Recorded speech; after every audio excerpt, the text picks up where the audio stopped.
we are going to draw Ichigo Kurosaki. Now I look at his basic shape and his hair takes up like this amount of space, something like this. And then his head is kind of angular, comes down in this angle. And if I have the hair out here, you want to go down the right amount. You want the angle to be like kind of like this. And then his chin's here is very angular. Now it's narrow, so his right here, I look at it from here to here, and it's kind of narrow, so if you could draw a line that way, then that would make the chin end here. And his neck, you see his neck, it converges right here in the bottom of the ear. The bottom of the ear comes up here, and then his neck comes out in this angle. So we got a lot of extra lines here. Let's clear that out. This pencil's a little bit darker, but it's okay. It's all good. Got the chin here.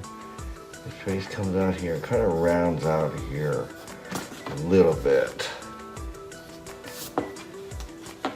So his neck comes out here, but then it basically it stands up here, and it's like this. And his neck, a very muscular neck. So this collar comes out about right here. You can see this space here is about like here. So come out like that. Is that important right now? Well, we want to establish, we want to make sure that's right. And then his Adam's apple, this line comes in. Collar comes out about right here. You see there's a lot longer here. And so that's from here to here, because the hair starts coming out here. Hair starts coming out here. Hair comes out here.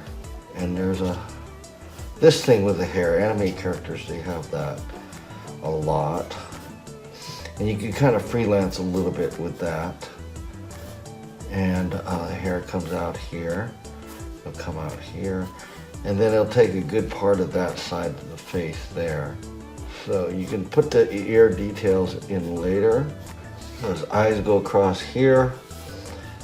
Remember that the center of the head is where the eyes go. Sometimes cartoon characters are a little bit different, but from the chin to eye and the eye to the top of the head. So it's roughly there. I think his chin's a little bit longer. Now this is a slightly 3/4 view. That means it's not front on. So there's an angle here. So that's the baseline and of his face. And so the nose is very simply drawn. And what's really going to be critical here is the length of the nose. And he has somewhat of a elongated nose. It's stylistic. So it's a little bit different than real life. So you go, if you look down here, his chin is not centered here.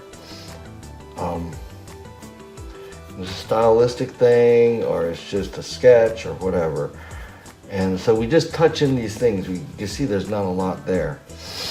If you like, you could put a little detail in later, but I'm going to keep the chin out here. You see it's not exactly through the middle of the chin, so but that's okay.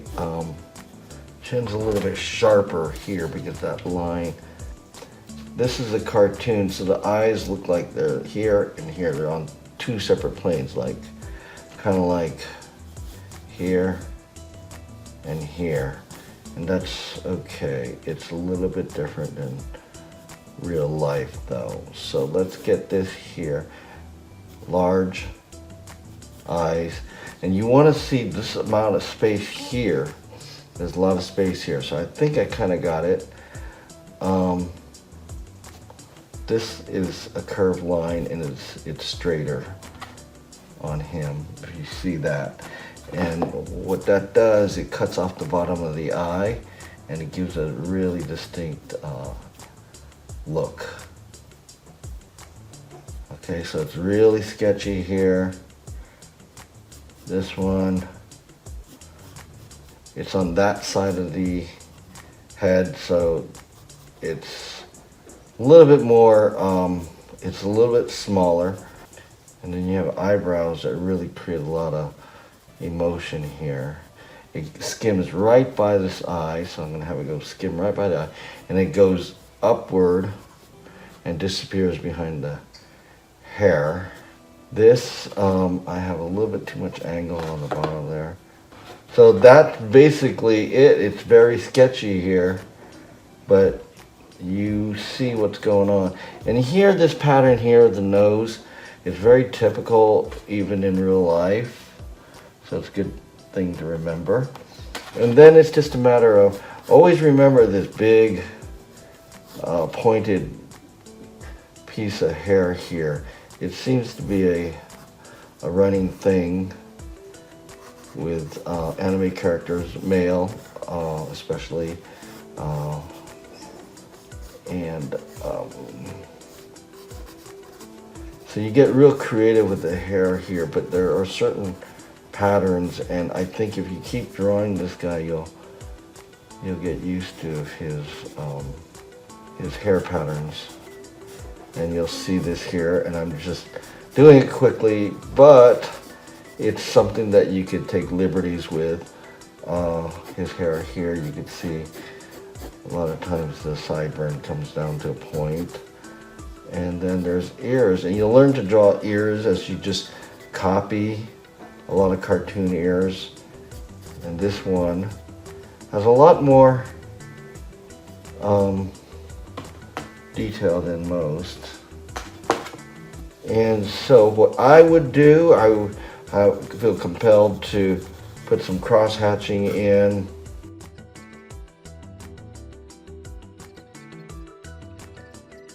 Eyes, you can do this irradiating lines here that give detail, and then you leave out maybe a white spot there, like right here. That gives it a highlight, and then you draw a couple lines on top to show the shade on top of that. There's not a lot of details or under the eye. Try to keep the lines going in the same direction generally. Broader. There might be some touch up here, and then you can really darken in some spots to give it depth, make it a little bit more dynamic. There is some cross hatching going on here. And that's it. Let's take out these things. And that's it. What do you think?